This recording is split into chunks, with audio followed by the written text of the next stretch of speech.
Hi everyone, welcome back to my channel, Gitanjali Story Time in Manipuri. Nasigi wari sidi Skinwalker ki wari oina tawjaraage. Skinwalker haidi sayon onba haigadra sayon onbi haigadra koi gi shifting tok bangamba koi mawon gi kano koi gi mawon gi shape law bangamba adugumado skin moi gi kano haitare Skinwalker haitare aduda anamba season nai ado aina leader ba wari se atopa Skinwalker gi wari mayam lay basida aina leader sidi koi khara mayam sidagi khara credible oiba wari oiba koi scientist ki PhD mayam scientist mayam naga thizaluba mafam adugi wari ni the Skinwalker Ranch aina khangnaba mafam amalai Utah gi USA gi mafam dani yamna chawa mafam ni 500 acre muk chawa mafam ni asi je sadringai da koi gi American white ma'am lakringai hada angok bujing lakringai da moi gi Native American jing moi gi tribe ma'am lairambado moi da Navajo ana tribe am lay aduga youth ana tribe amaga moi makhan moi same Native American ne moi mesen se moi je khanna ba yana da ba tribe amasina koi tribal amase pharaga slaves oina moi gi mafam du da thamba natragana whites da koi whites lak ba matam sida America USA sida moi ne yon doini moi karo singse yon base sumaina makhan maina saina youth se yam sathiba koi gi hunter aphaw moi matam dugi kano ne haitare ne tribal makhalamani ada moisina Navajo hariba uzigi tribe siga moina landara aga moina lujig lairiba lamse sida Skinwalker gi ranch size 5 acre gi mafam se si mafam da moije lairamba sani moije moina sum pharaga capture tawraga nupa na hajing hatoga angangjing yondana khotna white to borokodagi moisina sigi mafam se thadoga chakhidoineba da thadom dai sida ziki Navajo gi moi laiba shaman haitare ko moi gi maiba lining moi singsina huziki mafam je curse tawrameba aidi kanambongna makhong thangjan baga laibada queen laiba ngamdaba moida awana taba oisunu moina Skinwalker gi curse ma tawm doine karmain tawmi habada huziki moi gi witches moi gi kano witch ma'am koi nupi haitare ne ko koi gi hingsabi aidra witches might be haigumba lai sanaba haiba mayam singsina huziki Navajo gi huziki area moina tarami ba mafam sida huziki Skinwalker Ranch sari ba mafam sida moina kumdara aga koi gi sa choba koi gi predator gumba haitare ne ko apex predator gumba sa supna harbida koi gi achoba wolf gumba kaisan haigadra wolf se koi gi kano maksunate lamhui maksunate dagidi saum gumba kai nongsa adugumba choba akoi katare adugumba gi moi avatar lauraga haidi moi gi skin na changaga moi gi skin je litlaga huziki laiba youth sing je moi na hekta takhai doine huziki sasna adudagi laiba ngamdadana youth sing ji chatkidoini chatkhraga moina chakhama tungsida su huziki mafam se adum moina curse oibagi moi American moi gi Native American sing hana lairamba singje ujeko ba makhombo thangjande mafamdo moi di haidi suron moi ma ap suron puro mapu maron dagi shrap tawrokpa mafam nena shrap tawraga leba mafam nena ado American sing na phajana lae colonize tawre moina adugo moina lamse leiraga construction tawbase late 1800 tagina early 1900 poki manung sida uziki ranch se sadane to am chawra mafam do koi gi maming di hydre moina anonymous ore moina leiraga moina mafam je moina lawhoraga leiraga saraga mathang hand down tawrbudo kuina leitabida mi khara batam khara lermaga amuk chatkiba adagi amuk khara amuk leiraga amuk chatkiba adumaina tawraga last moi yuziki leibam mi singse sum kuisilakpagi sum kayatare mi je kuina letraga yumjida kui haidi famje leiraga kuina leiba ngamdaba adumaina tawre adu huziki moina dum mafamdo moi gi maronda madi Skinwalker je hai ado English ta hando matamdadi Skinwalker haibadagi huziki mafamje lam mafamse adum stuck tawrga lehawre the Skinwalker kano na ranch na kano gi sagon sa am thambaya ba lamhang adugo yum achawamga saraga aduna main house oiraga adumaina tawraga name adugi moina ngasai leiba ngamdabadagi curse tawbudui mafamdo Skinwalker kawi haibadagi dum stuck tawraga Skinwalker ranch na kawrga lehawre ado 28th century na ham haidi hawrakpa early matam family mana on tawrame on tawraga moisi leiba ngamdadana koi abruptly haidi suddenly moina mafamje thadoga sahi tarit se koi maintain nungten kem tau da bida thadu ga market dum yoli ni haraga tham gi doini aduda 1994 sida family ama lakani shaman family na moi sina yum se ki listing se u doini uraga yum se ki maman se yam low price ta phangba aduga moi se high end cattle breeder ni ko aidi koi gi san chau chau ba de gi san bi sanau moi ke tare adugumba loiba breed tok ba chau ba mduna adugumba moi gi family mani ada moi se thirak ba adi mana open koi sida use kandi free range kaina ga hairaga maya as US pamna basu heli mana cattle ma'am do breed to do lam chau ba ma pam ga leiba ma se magi etare dream house magi dream land haita mi mafam do chau ra banina aduguma ma leige na Terry ko ba nupasiga Gwen matay manaw ni sina thirak pa sida huziki mafam je moina listing phang doini adu huziki mafam se di moina ido 1987 da lam haidi yumje thadu maga chakhraga yo all haidi napi naga degidi uwa ga sem ta maintain to bidaga overgrown go eraga yum singdo adum haidi mafam do kano tawde do eraga su Terry ga Gwen ga sina hek pamjab degi mana 1994 sida lam sem ta yenge na yeng balak pasida yum lam se khachau ma chawi chawraga napi ga di ke am ta sengbi da bagi isong song na lay do is moina ije sida ka sunate aidi magi san magi cattle magi san sa sing la aga lay do lay ba mafam ni na pen na gai charani chaw gai khre ni ka mo ja do ga do haraure adagi moi gi main house se yeng slaw na main house se changi chang basida main house se ju repair to da badi yara roi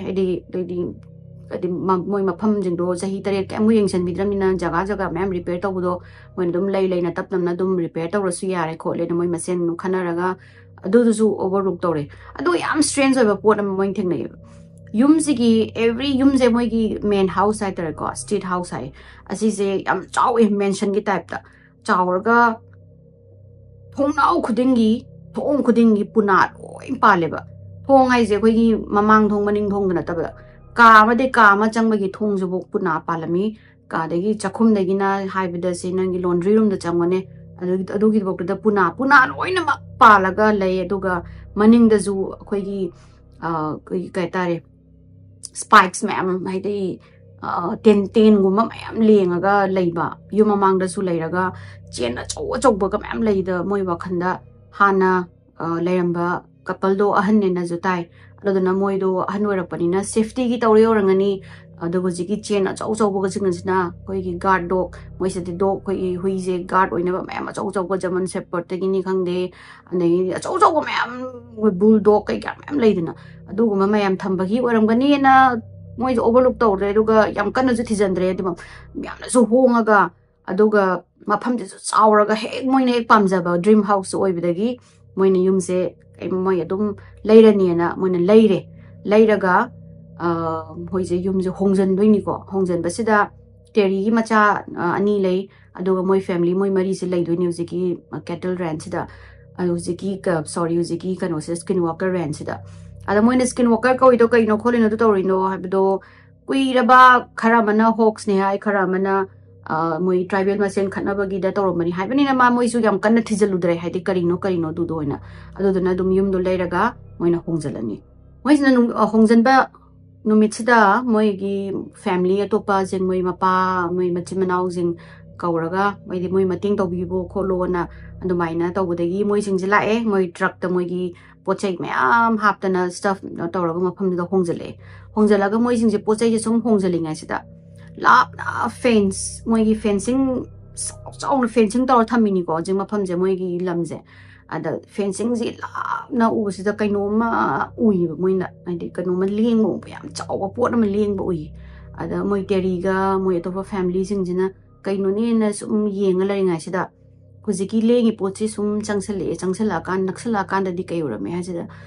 wolf moram doini wolf se chaw ko ki matik chaw ji lapna u dagi moina chawna u bore adagi fence naksale do moina fence almost fence amagina post amadena post ama bokse futaruk mu agi lapna moi post yungini yung je post amadena post ama je sibokta sanga almost 6 feet mu wangi to gi sa aziki wolf se उदोइनेबा मोइना उरगा हुजिकी wolf से लाइजे कोई एकता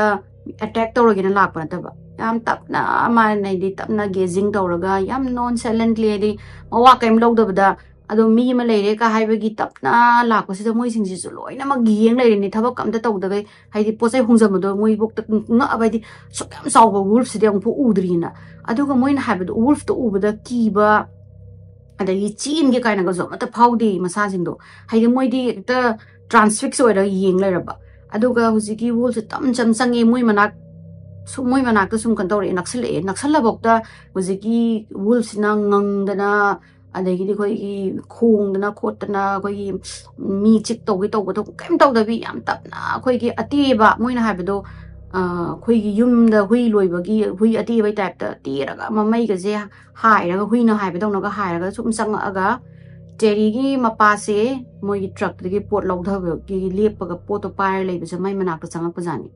mai manak ta changa aga makok se payu habitat makok na kitang thengnaraga leibasida Terry gi mapa je ju haidi ka hetare reflexively haitare ko muziki kano sigi hui kano sigi wolf sigi makok sida nan basida wolf so mina leiba haidi koi hui na makok ta nala kanda nungai bido dui type ta ado Terry gi mapa se 6 feet hena wangi ko wang bado kayam chawge haibasi kayam wange haibasida Terry gi mapa gi segi mai gi kano sida lingju masai sida yawduini ko makok to aduga sangbana 6 foot muk sangamni hai moina haibado sigi hui se kano se wolf se aduga pairaga leigin moi singse pura khoi gi trans amada haibadi karimbo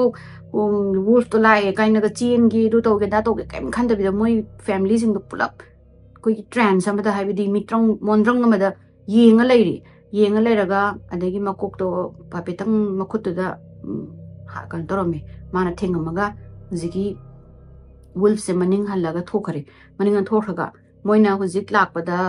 Terry hona lakpasida moigi sa moigi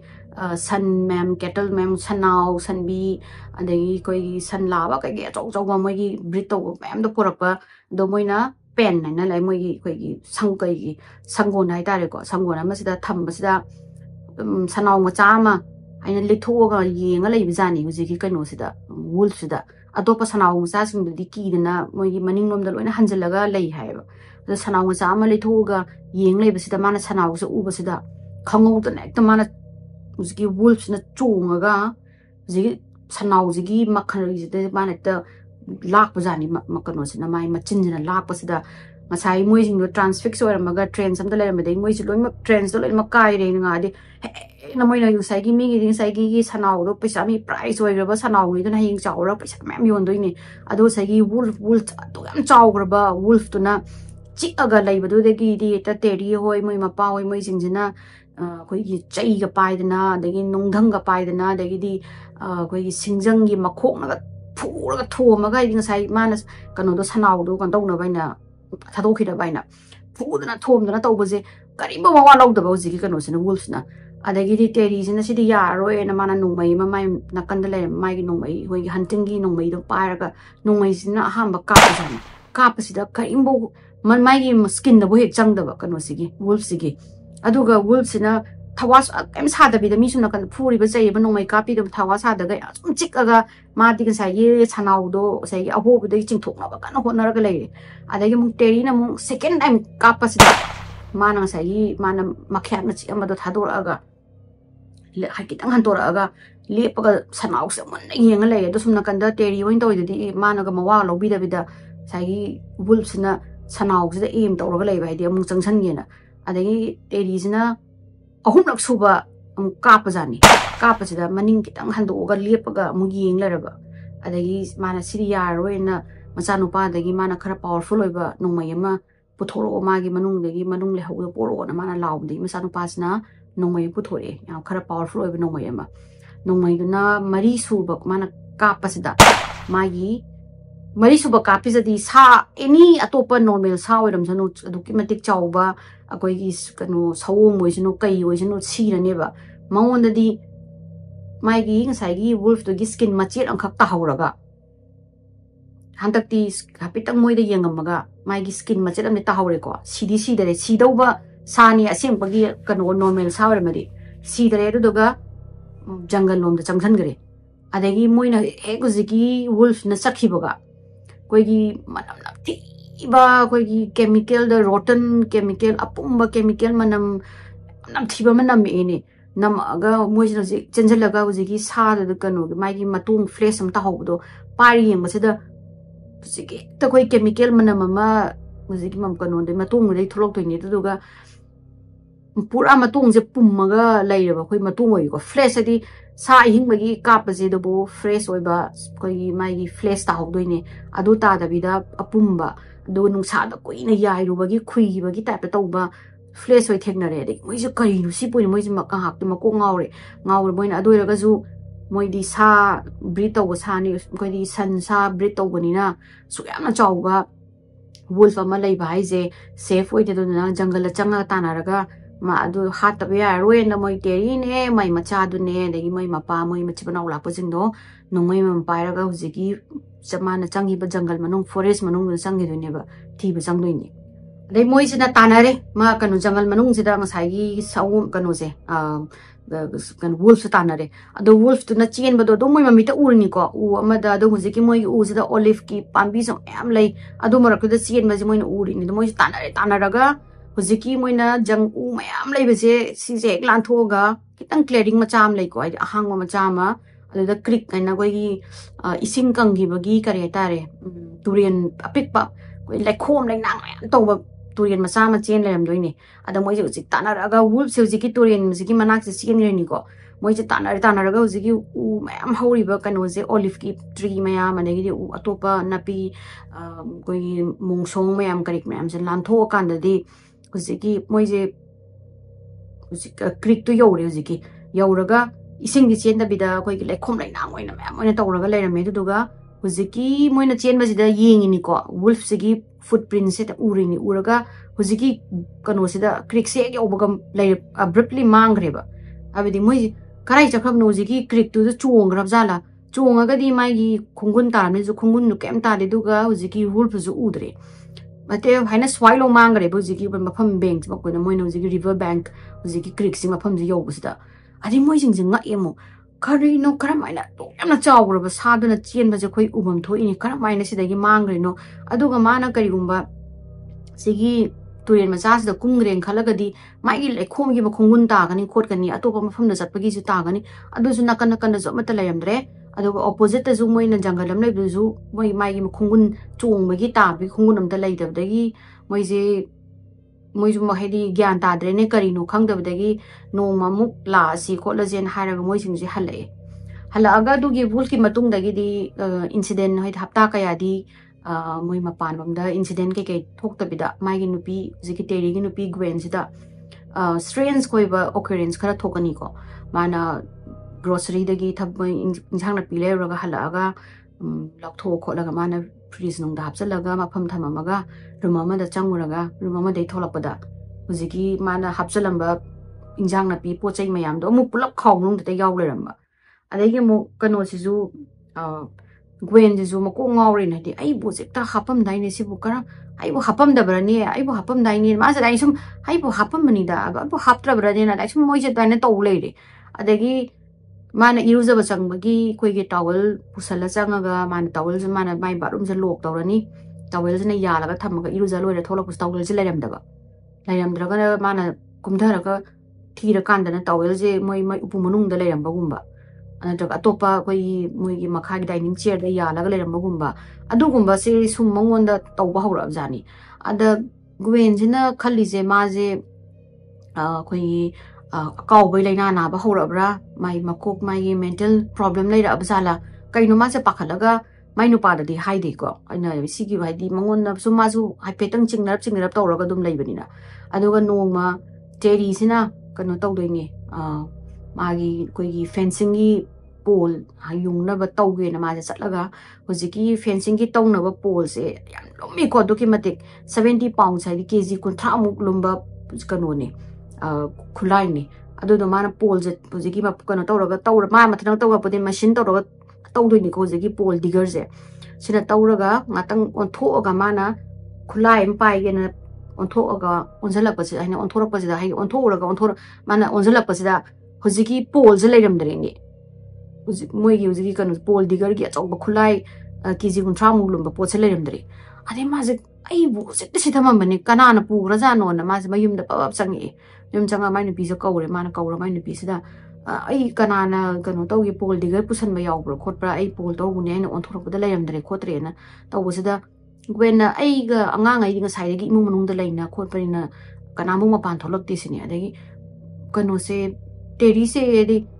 अदोदी Kanan पुग्रिजानो aina ngak minute manga bo phade aina tawramaga kuchukrai ba logi tawru onthorokpada leiramde khote en tawdegi goenjina haira ba mangonda su sumaina thoi kholi magi poto thamamaga mafam ama leiramaga pose hedi mafam ama leirama mafam ama da moita thamambi degi mafam adegi di goenna ma thamabajina ma da leirambi khopi tawre khole na daina sabdagi magi nupaji mobani je hedi adumaina pot mangba hore haibasi mobani yana re hedi kari no de khangdri ko moise adu but something is going on na mai haibagi mobani mi yana re ha moigi weeks kha leiraga moisina hojiki dum hunting oina jungle manung je changmasida yamna ngakpagi mo kan phibam da ngasai gi pole digging tawnaba khulai do u mathakta yana leremdoni ko adu yamna lungraba 30 kg mo lumba khulai do u mathakta yalaga leremdoni moina udoini odu moisu ngaure ni ngai ni kanana bu puri jano asidai kanana kanambo su leibati khoi kanu property sida khoi family na tana kana karamba sana karamba kanuna laaga adu su pole digger du u mathakta yalaga leremdoni na moisi matha sare adugi pole digger gi matung dagi di moigi farm se lapna koigi amthina strange oiba mai khoi tar headlight manba adugu mai angan ba gumba u ba hore teri se ahamra di teri na khalisina moigi property do address hoiti phajana su leiba na tabani na mi jing do soidina laaga mukhan gi ba gumba oiramni khorpani khalame adu hojiki light tholak pa je yam frequent oisale adum toina uba horopadegi ma se sounding ne ai kano taw sain sumna kan gi strange thing tawriba mayumda adu pochai mang ko betom tawribane dagi u mathakta ga tawromane dagi mai sina laaga mai wakhandna mi jingjina laaga mai property sida illegally hunting tawribra natragana huran chithi mi changaibra mai gi property sida mi topana laaga leisalibra kai ma se sounding badagi mana nongmadi tang comfort tok tok mai je ta confrontation tok toke lai mi jingjem ta khange kana no khopana na mana mai je u nungdang da u duini ko mai je ado moi uji ma pham je chik che am la khraba ba pham ya to ke mate chaw khum ni na aina ha tin ma cham no khong mo bok tai ba moi uji ki mai farm je mai mana mai nong mai je pai mana tor cham pai ga uji ki mai je amu u ba sida masida ri ngasi de hang nge kana ba ngasi ri phara ge na ma je lai ma je mai ado mana sum naksali ngai musai magi makhan na truck gumba gari gi makhon ai gari ji engine ji thawbani na makon thokulo aduguma thonggadra khanbe je makhon amta tadri ma ji noksalinge adi mana kanga gari ora janu ni sai gi farm ji dai uchi tin macha amna khongmago dai hoi kauje macha amna khongmago makhon tari ne do sigi mai ji di makhon kai bok thokta bida karamaina gari ju ngang ni no ma je khanni adi sum mana sum naksalak ngai ujiki mai sai re ma thalamba bright light se maning han bidoi ne sum tam tam na adagi ma kari no ne makhon so tok tok gi do maning jo han gi gari maning han bi makhon jo ta ga da bani adu su makhon ta dri ma ma kari no sibo na sum naksala kan sida phatok no kanu maning halam do lepaga kanu sida koi gi mathak salong pakhar khari ne sky sida mathak do ga ngatang lepamaga te ji bathak na yeng lei ni ko kari no ne mai ji gi do kari kari gumma ma paira ibrana adu ga phatong mangi do ne ba manga ga teri je adu gi tawdagi ma se kari no ne na hala ga ma na mai ni pisa paw gi tammi asumai tawra ga light ma lai do ma khon ju ta de ai di gari gi engine khong ba ko pa oi bini adu ga aina chamura kan da di madi mathak ta pakhar khara ga sky ta pakhar khari adu ga sare na pakhar khari adu ga mangre adu mai na dum mai je hadi dum lak pa khot pa si dum teri ju teri na ung chi lurni adu ga mu thiruni mu mai je mu mangi bi some frequently dai dum tawlai badagi teri je sawba haidi ma je kari no khangning bagi na traga kari no tawri je na understand tawning bagi ma je songning ba ti phawre adai winter lai winter si am thina yam na harsh oi ba winter oi do ni adi un ta da na khota na moi pochai am da tha ba ya da na yam na harsh winter oi han moi gi winter se winter oi ba je nong ma gi sanau ma je thiba phangda sanau thiba phangda se ma na mai sanau du bo kadai da chakri no na ma na thiraga thida thida ga lakwa jang sai snow tabanina sai sanau du gi khongun du be tarame da ma je tum tanaraga ngasai wolf to na mangi ba jungle du gi line du da changi du ni ko du gi chang ba gi khongul da taram le me da ma ne mai macha ni moi ngai je no mai pai re ko le du ga la ga chang aga hu je gi moi gi jungle manung je chang gi ba gi manung da mana du ga koi khang ba khot ba gi tok bai man ba mawong da tawra chinjan gi bai tap ta gi khongun je leiram doi ne ba ada teri sina thi da changa kan sida ngasai gi wolf to na mang bi dong na ngasai gi sanau ji ju ji ki moi gi forest ki tree ma'am moi ma'am hori ba line je hek loi ba ga ji ki river bank creek gi manak se yaw bu sina mang gari ne hai ni swai long na mang gi bai tap ta adai moi ji thi re phan yam thi ba je phang dre ada moi je mu teri sina ai husik moi gi winter sida di sanga jagi sa chaw lei ba hai je husik hibernate tong matam ni moi thoklo oi aduga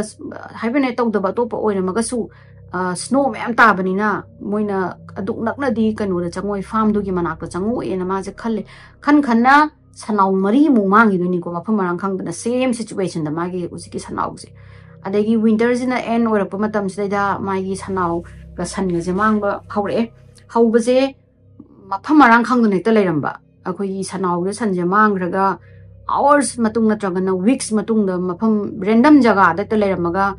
moi je surgically ekta koi operation tawram ba gi type da sa jing ji gi part sing mang doi ni ko moi part sing koi mamit khara yawrom da mana koi mana kong mana khara yawrom da makhong khara yawrom da aduga yam na precisely koi gi len ba gi koi gi keta re ne koi gi kanu da yam na operation yam hai ba ta re ne adugumba koi gi surgeon amna ga len ba gi type da len ba gi mawong da alayam doi ni adu teri si de makong ma di sai gi mai usala pudune sa manga ga pham random jaga da mai gi body parts manga ga lera pani ma si paranoid oi ba hore ma si lebam jabam khangak tre ai mai mayum si da mai gi kanu si da mai property si da huran bam leira ba kana nom na kainom tawre ha ba gi ma si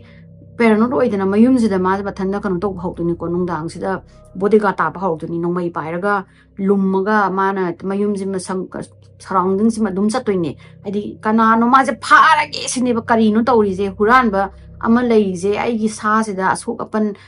piri ba mi natraga huran ba natraga sa obe je ngasi da dei phara ge na ma se nungdang je patrolling to ba hore mai gi mayum gi kanu se apoi ba si da dai no ma na patrolling thaina nungdang ma haina ma na patrolling to go chalinga si da labna mai gi mai mamiti nakanom si da kaino ma koi object kumba ma ko ai lieng ba ui ba ma je ani yam chaw ba object ma mana lieng ba u si da ma se kari no ne na mana sai gi u me am lai bani na sai gi tree line do ni ko jungle gi forest ki line do ni ko jing ji ki chaw ba pot na ma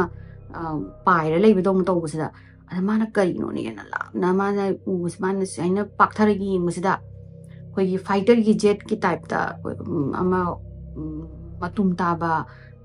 UFO man bai tare khadaga aduga masaksina fighter jet ma le hai adu duma poi ki am nim na 20 feet mu ki dai da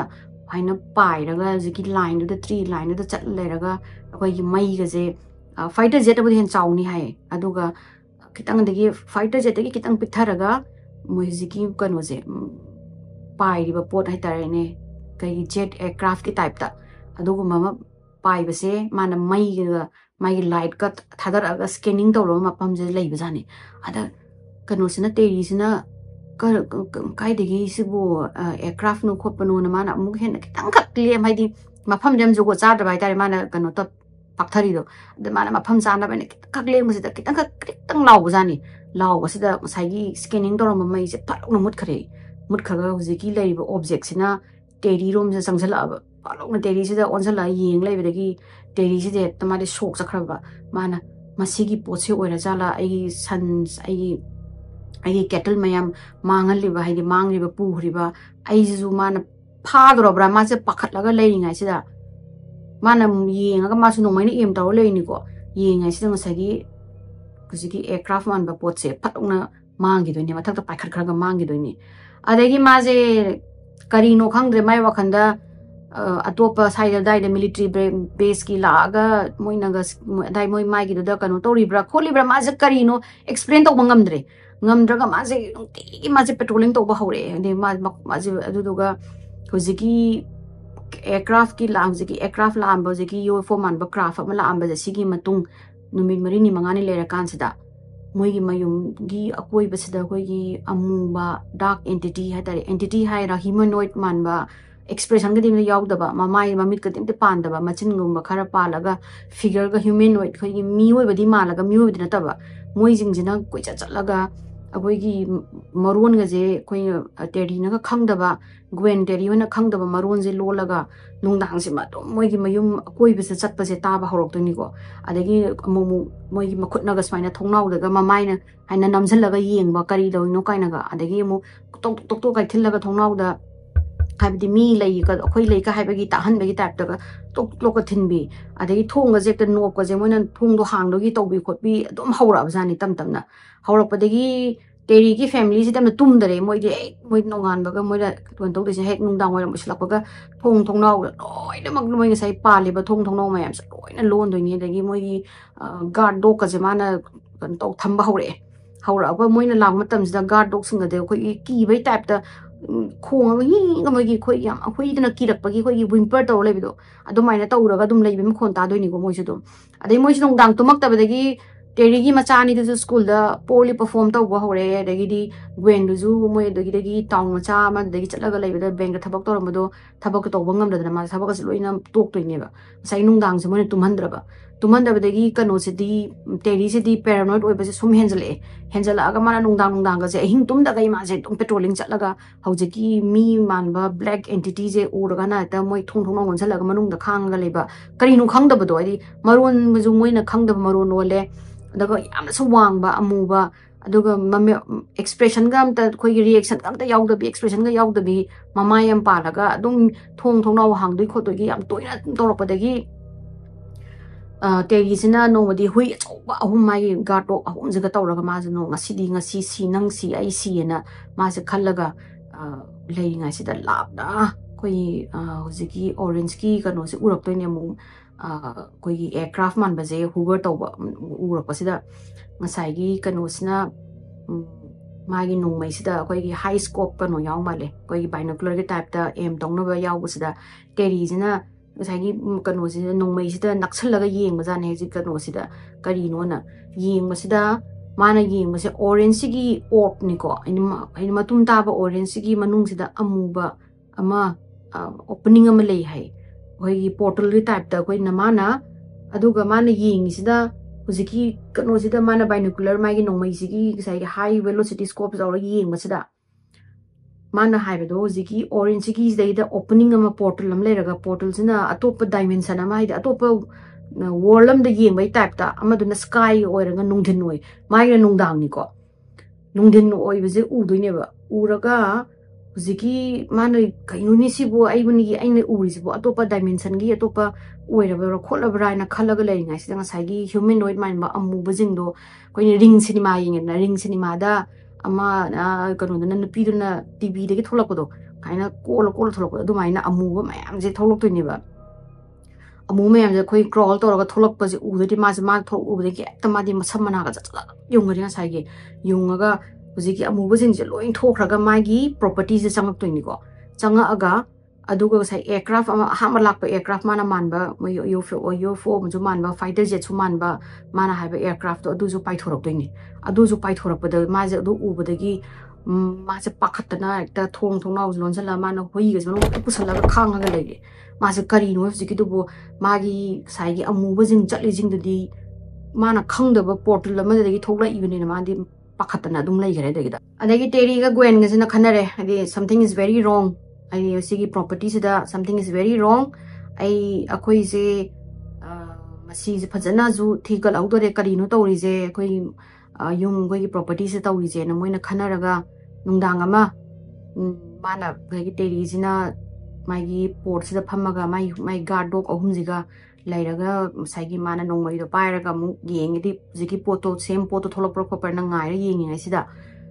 object ama ai ma khon ju kem thok ta ba koi kano koi sound gam ta yaw da bi ta ne machine kan du ma mai jigi tree line do da amu pai ba hore jigi same sai gi ma khon gam ta thok ta ba kano aircraft man bado har po handak je hui jina khong hui achoba moigi guard dog achoba du ne ba hui jina khong hor pa sida ngasai gi light to scan mai gi scanning tor ga lei light to phat mut khaga ma je taw ra pai le adagi hui ama jina ngang ga ko khong ga chen han ma ne ma se maning phat na se gi light che maning han ba sida steady sina khalle oh handak ti aina ngam dore da nang hangai noi na ngon da ki han ba do ai hui achoba hum ji leiram ni na ahum jina ngam dore na ma se harau ra ga hui ji release tawre chalo ta nauro na adai hui ji su hai ta na gare hambra kan jungle manung sida nungdang sida adai sai object su segi kano manung sida jungle manung se sanghan gare forest manung se sanghan graga lamna hui ji na khoi gi kaino ma yet ping tor pai tare ne khoi gi ana achok apan ba thok pa gi hui na khong ko do adu mai na khong ko da gi teri je sai harau ram ba do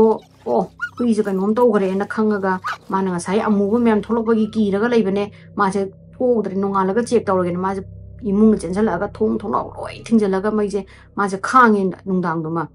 nonga la kan sida mai macha do ne moi ga thira kan huji gi mafam hui do kadai da chin gi no na moi na hui do kawra ga thira lak pa sida jungle ji gi manung sida koi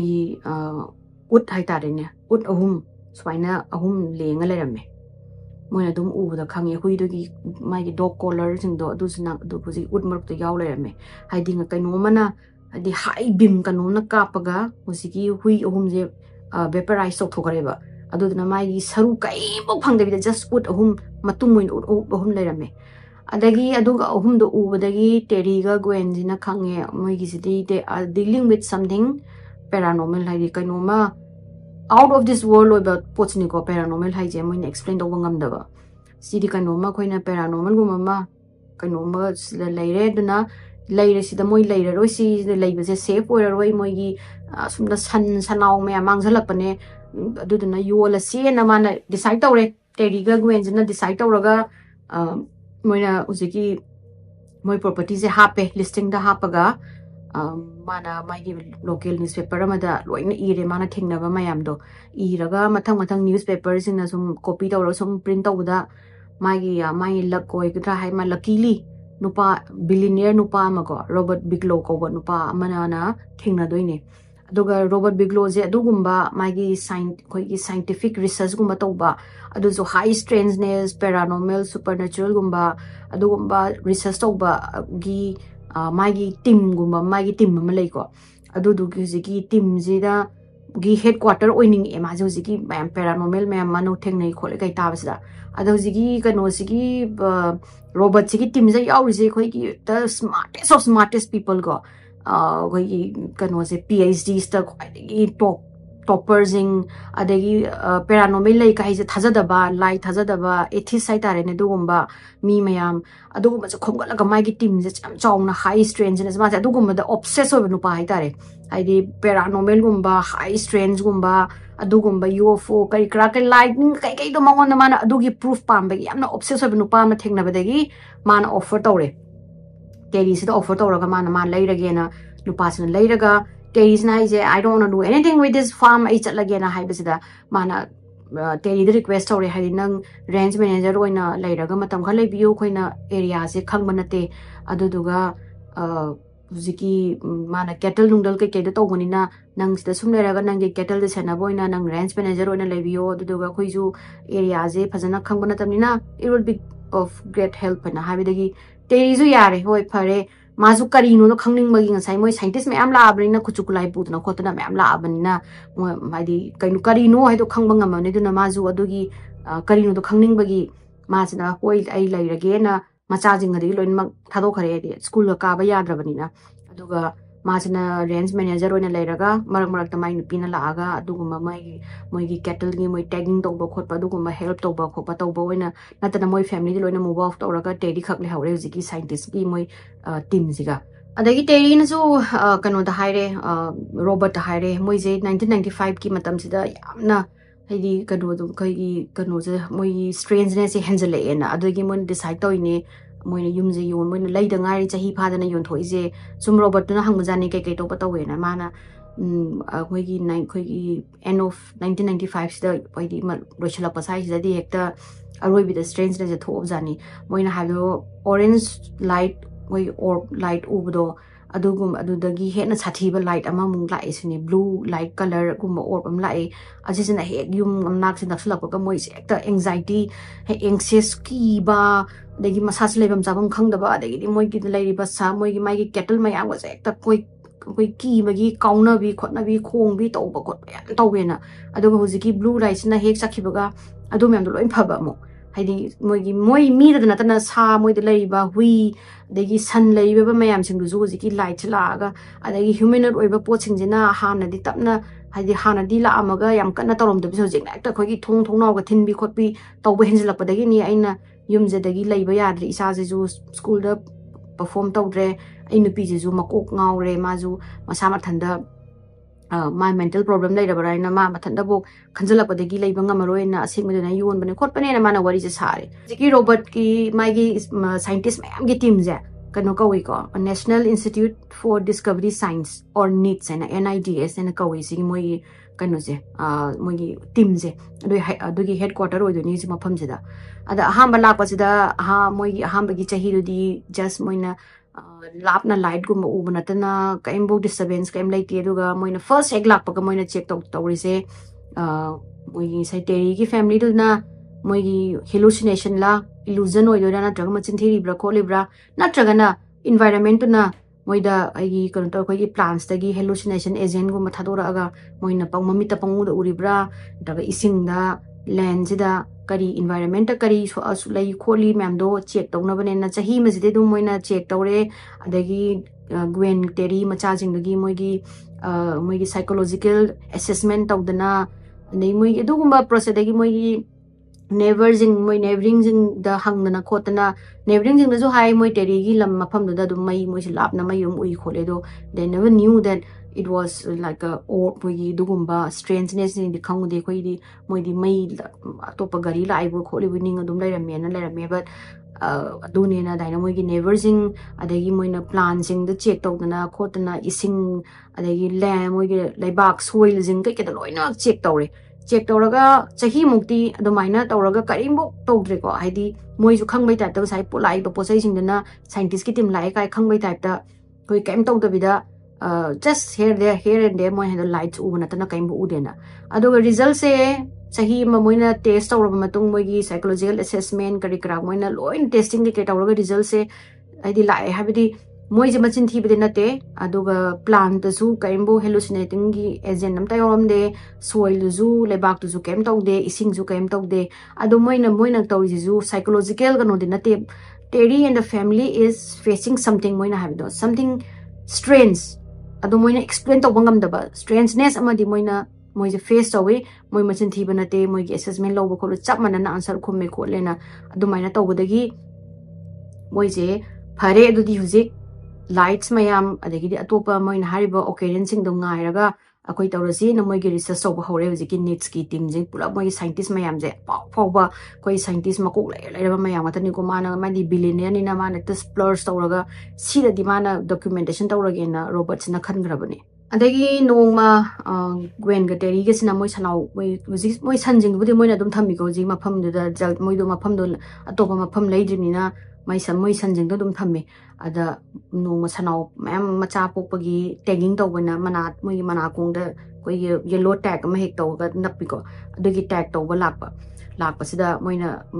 ziki yam chawe moi gi sabkan uji range se ziki lai ba san lai bam ku chaw na chawe ada moina sum tag tawraga la aga sanau ma khak tawrom doi ni ko sanau hadi moi mathang tawraga this particular sanau ma tawramaga adagi kha chalaga atopa sanau taw hadi minute ni phumu ka changam gani hai moina hai atopa sanau mathang dum tag taw lakpa sida mini phumu le kan sida moi ga lamina ba hui je koi gi ngangaga khong ba hor ko jani ujiki particular sanau ma le si gi mai gai sida ada teri ga gwen jin lai tho yeng sadi udraga sa hui jin ngangaga koi moina attack tawrom da gi khong bo doi tap ta khongaga ngangaga maninga khallaga la ko sida teri ga gwen jin kari no ne na haina changaga yeng kan sida nga sai moina mini ni phu gi mamang da attack tawrom ba sanau gi mana kong sida yorom bo sanau je dissect tawraga leiram ba मागी Laramie जे सनाउजगी लेमहौरी जे मकोका मखोंग मरी दुगा मकोक दुगा खक लेरमगा अतोपदि dissect तौरगा Laramie सनाउजी लेरमद्रे हाइदि फजाना surgically कोई कखटलगा थममे दगी कइनोजे कइनोजु तेरीगा गुएनगे जे करिनो तौरिजिबो सिबो करमाइना हुजेक्ता minute निफुगी मनुंगजिदा कमाइना सनाउजे मंगक्सिगा मखोंजिगा खक थममगा मसादो करमाइना मांगैनो कनाना dissect तौरिनो मोइ तौरगा मन nets की मीजिंग कौरे जिकी साइंटिस्ट सिंग दो मीजिंग लाओ खोलोना दगी नसाई नेट्स की मीजिंग लागा मोइसु येंगे मोइसु करिनो ने खंगद्रेने हाइदि ngakhtang minute nifu sida karamaina adusu yam phajana khoigi skull khoigi kare tarene thang phajana surgical knife amna ga phajana lelaga thamam bai type ta duga yam ngai jisu jiki mafam na I amata taram deba jiki man kai ba jaga I ga ta dabida khoigi dagi struggle tawrambagi mafam madagi di kananomna sa ma changakpagi dagi kananomgi kare tarene change haibagi kaim bok sign game like tabida फजना बुलारे मदगी मोइगी नेट्स ता हुजिकी scientist सिंग दुजु मोइगी वेटरनरियन गा लापा सिंग दुजु मको ngawre di karamaina tawrinu kholino na dagi di teri jisu mingi eta kamna sanau pok ta ngai bi karamaina do maina lela thamami no ngai bi dagi teri ji saure ma nongoi pakhale dagi di moi ngasai gi needs ki moigi scientist mayam moi leiba gardening tawraga huijing pur moi huijing puthoki tawuse huijing tho ya dra mai gi canal jing dagi chlo ya dri huijing do di adagi moi scientist sing jing karino ni huijing jing tholo ya dri je yam chawba predator gumba ma leirab jala janghoi gi moi forest manung jida aduna huijing je ngasai gi guard dog chawga but guard dog sing moi gi makoni tholo ya dre adagi terrorism nongmai je paire adagi sai needs mayam moi scientist mayam je tawraga chele ko ki dire moi je spread out tawraga thira kan sida yam chawba footprint ma udoini moi na ji ki jangano forest manung sida uba sida kari one moi je pakthara yenge dagi di terrorism aim tawraga sai mai wakhanda wolf to mula abra ina sai mangi bedo la abra ina khallaga leiraga khangau na terrorism na lapna khoi gi ilap tana u mogi makhong sida yam chawba wolf am udoini ko aidi kari tare humanoid chu human ju man ba wolf chu man ba koi uraga khuchaw ma chaw nga sai moina ham bu bo kanu du ga manade ko wolf du ga manade adegi there is lok an mana tawraga yeng sida ngasai mayam sing je loina mak ngasai moi needs ki mi jing do loina mak moi scientist mayam researcher mayam jing do loina mak yeng ma moi ure ta khuziki ju khusaw we mi dong na tawba wolf ma udoini ko koi werewolf mux chu haida na adumak su na taba mi ju man ba wolf su man ba je chawba ekta koi foot tari ni pan ga chawba wang ba sang ba dugumba ma ubada ga moi myam se loi urini ko aduga ngasai gi terrorism nongmaina aim tawra kapa jani jigi sa sida creature sida kapa sida umathak se chekha khraga mangraba adagi moijing je koi thire na di adu yam chawba sa dubu karamaina umathak ta chekha khraga mangino aduga chekha khidu su yamna kari haitare ne koi gi kano koi speed to yam thuna chen gi bjani ta mathak ta kakhat gi bjani adi moi je nga ga leire di kari na to is bona de gi moi je thi ba chen chale de kai u du chung sing re record ki moi je thi ba chen ma u du so mata lai di layam dre de khungun je lei ni ko moi photo ka na ma ni khungun kut ta khusaw hom to hai khungun ka sang ga moi du ga khungun sai gi san me amangi ba de aham da wolf mangi ba adu mai hoji ki tri gi forest gi line ji oda mu mangre ba mangraga adum aduga manam je na ba khoi gi ngasai gi moi gi metallic oi ba apum ba manam na ti ba sin nam ba horok to ni ngasai do teri do na ningsang do ni mana han wolf to na lak matam nam gi manam do chap man ni ta udagi moi ji thiba point thiba ya ba thire thiba dagi phang da dagi hale moi ji headquarter room da hale ai di ngasai gi kanu ju khoi gi scientist sing du adumaina khoi yamna strange oi mong da kam bai je adumak ne ba du ko ne mo na thijan ningi je ai di adugum ba thijan ba adugum paranormal oi ba khoi explain to ngam da ba adugum po to ne mo je mo na thijan ning da lai je aduga mo ju phangdre just mo gi footprint do khak mo na adu kha ure duga atopadi photo na namaga na photo matam da ju khoi gi kare iphone lai da na smartphone lai da na khudap ta nam ne bisnate camera pura la ju high resolution camera ma lai ta matam ni na 1995 ai je adu da na mo na hek namaga na ta da bi we blur gumba oiraga lai bi adu manga ta phanga mo ji hale and they don't know what to make out of it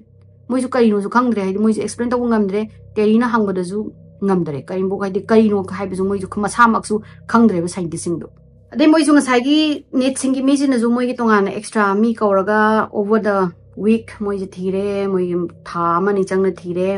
phangdre doga dugi strangeness ke ge ju khitang khoi gi kitang handa gare du matung dagi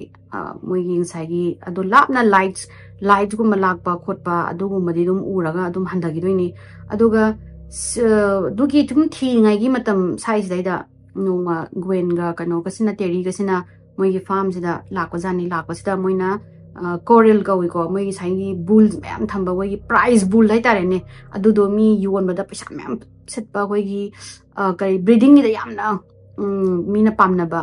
kanu ai tare san la ba ai tare ne ko adogi san je moina hujiki thabak amagi lakpa moina lakpa se moina hujiki station je coral moi hujiki san lei ba station ni da power ja paja hujiki san achauba san ahum ni ko san la ba ahum je koi lai hori ni da le moi je dum moi cha moi machin ta ko chara ga le hori ni ada moi jina o le moi dum le ma le ko le ka yenga maga moi jin thaba ma to ba tho ba di sumna kan da moi atopa da mafam amada jaga hujiki le hori ba san le hori ba mafam jina tabda jaga atopa da moina chalu raga moi thabak tawraga moina halak pasida hai just half an hour gumba oirangani hai moina haibdo halak pasida ngasai gi san mari je lairamdre ni lairamdabdagi di teri di ta heart attack tawdro ba ding sai mi to yana tangraba prize bull mari du kadai chakhrabano na moi se gari je kham khamaga nong city on mate manaw to ro ko ti bisi san je ngasai gi san ji gi moi gi sangon jida metal kanu to ko metal bar le ko metal bar to ko lok loi to thamini ko lok tu so amata hangamdre lok so hangdana san mari je lairamdabdagi teri je na ko ti hira laibdagi hujiki moi gi laiba station hai tare ne coral haiba station jigi manak sida trailer macha apikpam le madeda gi koina season adraba koi gi wire na ga tawraga lolaga thamba lok ka tawraga thamba miranga thuraba koi gi kanoni ko trailer ni ko aduguma trailer ama lei ada maju hedi katare ne reflexively maju yengu ge na hek mana jigi trailer jigi thongna ho jigi yengu basida jigi san mari je lairami uje monung sida adu ju pikraba mafam da san mari si ang kamoina san nai je sandang laba ani je unawa yapote ko moi je waina khona ba tok ni taw da bida moi mari si yam kamoina yam ingna ta squeeze tong raga koi ki inaraga moi mari je lairaga pura mitrang ngam da koi mondrang ngam su raga leibe type da moi jing sai mathak ngam da haino edi direction am da olaga loi yenga leibe dagi teri jina gwen sida lairen law sida ngasai gi makhon duna sai san ahum jigi mai gi sai train se ngatang kanu to doni ko train sa lairam do phauna mangaga hekta moi maseng je waina ba hoda jani hekta moi je kicking tong kauna dana khona dana manung ne to ko degi kanu sina teri jina koi ngasai gi so to ga hangto wire ga jaloi wire cutter na ga to hangto ko de ta moi je needs ki mi jing mana ka ure ri sidai da yengo ne san mari jibu karmai manung na changa lairamino adu so ju lo ga laiba miranga thuba ga je amata koi gi kare da ren thong hangto pa gi mirang mayam thong da lairam du miranga samta kok ta bida san mari je manung da lairam doni ko aduga hujiki trailer ji gi thong wire to ga thami ba wire set to ri ba thong je achi je katang changba yai ba kon ji gi ko je ju changpham ji ju adu si gi thong je swang hangdana san mari je manung da lairam doni adagi san mari je calm down tong no hona ba hujiki sandang la ba je moi je calm down tong no hona da hours change ba mai gi makon da pusan na hona ba moi je adagi teri na moi gi net da hai je san swamna chawraba san mari jina asigi phare ne moi je chung tho ga sien garo phare moi ga sai gi makon ding do moi makon do metal do gate lai do chung ngoi am chawri na ko chung ga sunu phare chung ga sien garo do moi mari mak chamana na chung ga karamai na sien doino adu duga san ama khak hujiki trailer gi manung do pusan ba sida hours mung chang ni ba 30 minutes da moi na san amma pusan na di changam ba hai je impossible ma hai je adugi mathakta san mari jina ngaktang pungkhai da changa ga leiramaga kari bok tok da bida yam kam oina mondrang am chura ga leiram ba hai je this is beyond impossible sini teri jina hai je asidi oi thok ba sukya yaroi kai gino da gi san na yam chaw ba san do chinga ga ji gi trailer macha apit ko da chang ha sukya yaroi amam trailer chang hai ba do ai karino ay am khangni khotningi mazi mana adumaina moigi needs ki hujiki scientist ma'am da mazi kappe hadi magi size magi sa mari do mangramni na khaluraba ka leramba duga duga yamna strange of mong do leramba de mazi pura matha sagramni ba adinga sai needs ki meeting do लागा थीरे है करीनो कमाई तो इन्होंने मोगी magnetic की पुतनो machine का पूदना खोतना Young बसे दंग सागी संजिंगदना मोगी बार खाबा आयरन मोगी मेटल जिंगदो अदाइदा हाईली मैग्नेटाइज ओइबा मोई पोट थेंगनरेबा अदा मोइना खलिसना मैग्नेटिक फील्ड की प्रॉब्लम लैदना अदु माइना तौरिबा खोलिबरा अदु येंगजनगेना मोई जिंगजना येंगागा टीम मनी मना लापना हुजिकी कनोसे चटपा मफम अमदा दु मोई टीम खरा मन लेहौदोनिको अदो हुजिकी मोई टीम मनीसिना सागी कंपास से पारगा मैग्नेटिक की फील्ड मा कोइगी द एलोमनी लेरिब्रा मैग्नेटिक फील्ड गी कई थोइबनोना माने कंपास से ऑलवेज नॉर्थ द पॉइंट तौइको एनी कंपास होइसनो नॉर्थ दम पॉइंट तौनी अदा मोइनो कंपास से पारगा लाक्तोइनिको लाक्पसिदा मनम सागी मेटालिक की मनम जे नंबर हौरक्तोइनी नंबर हौरक्पगा मनम जे नंबर हौरक्पसिन सागी कंपास से गुरुरुरुरुगा नॉर्थ द point तौदबिदा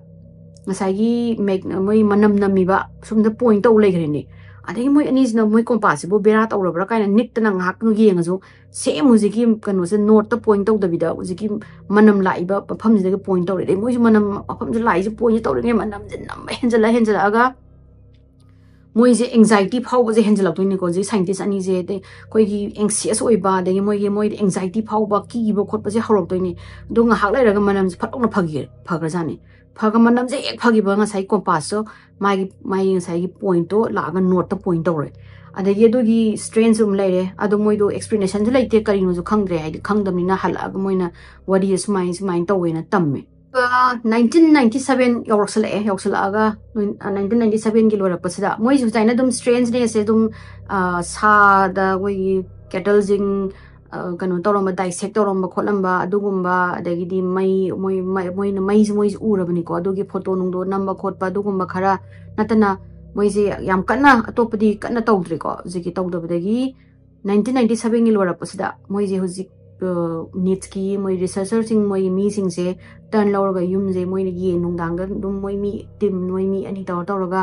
koi nongmai pairaga torch paira kholaga dum sangba je hawdoini ko moi gi ching ma kitang awang bam de le da kakhala dum yengaga mai ro hogi or segi mai lakpa sing do kai de lai no kholino sa to po ubra khotbra na moi na yengaga leina sida needs ki mi sing na kwai de scary oiba strange okay di kano scary occurrence ma thok tu ni nung manungdang ai nai nungdang moi je jiki guard taraga sum yengai da sagi blue light se thola laaba sai moi na blue lights ne moi nam ki je teri ga gwen ni mate mena na so blue light ma lab na uba jani uba sida sagi nongmai pai ba moi kan binocular pari ba kan wasina nu pa sina chingjalaga yeng basida hujiki orb se Ziki or blue orb sigi mayai sidagi portal lama udoni ko hangba uraga ngasai terina uena haiba same kano do uraga adudagi amu bo tholokpodo aina ringi hingsabi ma but no pidon tholokpodo do main tholai tuni ko id explanation do ne nai doise adai do main adudagi to aina crawl toroga thogla aga koi humanoid chu koi ma man ba mamai mami ka ma ta yaw koi expression ga thokta adu jingna ta hujiki portal je de chongthara aga moina leiriba mai gai je tung chekhlak jani chekhlak pasida amai de khangdana ekta turab jani turaga hujiki needs ki scientist ani do di kem torom da bida moina leiriba mafam je da mountain ngal do kharaga woods layuni ko adugi woods om da toraga chenjan gi hetta chekhar ki jani moi hujiki kanu sida adu ju inhuman speed da moi ahum mari je ngong hujiki chekhar ki jani checkar ke dagi moina horn kan tawduna khotana mayam to bajing do lauduna khotana tawraga moi gi kano siren ga khonga ga kawre mayam se loi thokla ga yeng basida karim bok adugi kano je udraga moina hoji checkar ki bagi moina ha moi gi khungun di tarami khungun do taraga jigi forest manung ge ching moi ching gi forest manung changa mangare thiba phangde moi ji nungdang su paduma thire nongala ga su thire adagi thiba je phangdraga adugi matung dagi di occurrence adum handare tam na sum handara aga haibadi yam kana strangeness to thoktabdagi robot to zu adugumba paranormal gumba gi footage to phangdare bai di mana pami bdu di footage capture tawraga world yenghaningmani adugumba light to the light macha ai taw di mayam hai je side light am pair am ya aircraft am gi mai oram ba ai jo mina haidi supernatural guma paranormal se hard evidence hard proof already thazaba me on the world proof to was em why matam do 1995 id 1997 adu matam jida alien lai kholi kai haibu di mayam na thajaram de mayam matam amada di id mayam sina dum kai tare wathi ngangi ne dum tawe adu hujiki nets ki anida ngasai humanoid mind ba adu na ching da chengkhalapod adu gi matung da gi di yam kanna kano tawgidre koi magi odogi following year haitare ko 1998 tadi adum lep khiba type to manare swaida koi teri juju matam kuina magi sa singdo mangsala abani nan layo yaradana mase adagi magi sa magi lively magi katare life stock ndo putho chakhre chakhibadagi moise anamba dugumba sa doina tawba oirambadagi kaimbo kaidi thokidre magi saida wolf no uba khotpu su lep khare aduga just lights gumba uba natana adadagi moigi needs ki missing do 2004 bok lerami ko research to waje adagi kaimbo kanaba amta haitare ne laktabadagi paisa haji mo na research to le paisa mem changi ne adagi da karimbo phangdabadagi kano na Robert Bigelow mosai research to budo ana to ga mas frustrating orabado habidi entity sina id control tawraga id lai id situation je moina id midana ready oidra kan hega tholakpa gumba thoklaga na adagi moina documentation tawge camera da namhoge haragan hekta nanghauda bagumba nungdang amada thokpa gumba ada moina hek video photo camera namuro samata hekta dabi mai gumbo ragna taba adu ma tawbase ma so songning haidi paisa so mem tinge my millions of money ma je the waste ogre aduga needs ki missing do na zu haidi result to mana pamba result to pi dabdagi mana kano tawre haidi 2004 dagi 4 lo chilak pat haidi mana zigi research to ga haidi kaigino zigi entities in the jina moina dum one step ahead dum oila redana mana dum mai moina oina situation je moina control tawraga oina needs ki missing jina mogi puppet ke type sana bai type tawdagi to khare aduga hujiki mafam dagi moisu loina mak vacate taw khare tawraga hujiki mafam je hujiki kaimbo laitre po hangange loi thugai gre karambo na su leidre aduga just ahangba mafam oina hoju phawba lairi aduga gwen ga teri aduga su amu han halakhidre mafam da needs ki mi du zu halakidre adorga zu moina testimony tawa moina photo nungdo si sanga ka ambagi photo nungdo budi mayam utlaga zu adagi hena progress amta laitre ado needs ki missing na hari je moina thengnaba strangeness to the atopa mafam na thengna de it was real modadi amna real oigi amna ki na hai aduduga huji phawba du mafam do yuta gi Skinwalker Ranch na the curse land haina haraga dum khangnaraga lei maya mai wari je yam sangre sigi wari si su si bokta tension ba ya tension la bane maya waro bi loi ba bokta bi ai wari se matang sida loisan jarage ai gi wari format se mayam na pambiraga di like to biramu share to biramu subscribe to biramu mathangi video dong thengna rasik mayam bye